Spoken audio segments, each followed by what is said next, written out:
কবরের নীরবতা। জীবনের প্রতিটি গল্পেরই একটি সমাপ্তি আছে, আর সেই সমাপ্তি হয়তো আমাদের জীবনের সবচেয়ে গভীর এবং রহস্যময় অধ্যায়। সেই অধ্যায়ের নাম কবর। কবর, যেখানে সমস্ত শব্দ থেমে যায়, সময় স্থির হয়ে থাকে, আর মানুষ চলে যায় নীরবতার এক অজানা জগতে, যেখানে এসে মাটির সাথে মিশে যায় আমাদের দুঃখ, কষ্ট, সুখ, আনন্দ সব কিছু।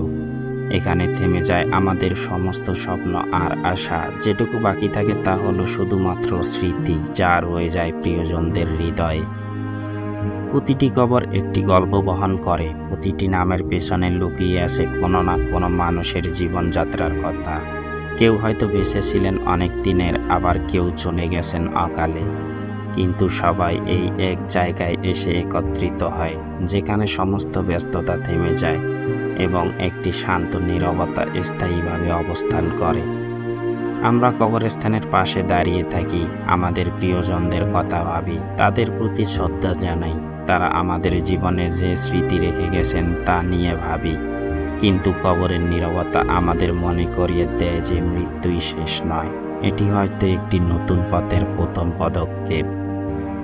কবর সেই স্থান যা আমাদের শেখায় জীবন কতটা অস্থায়ী। এখান থেকেই শুরু হয় নতুন চিন্তা, নতুন উপলব্ধি।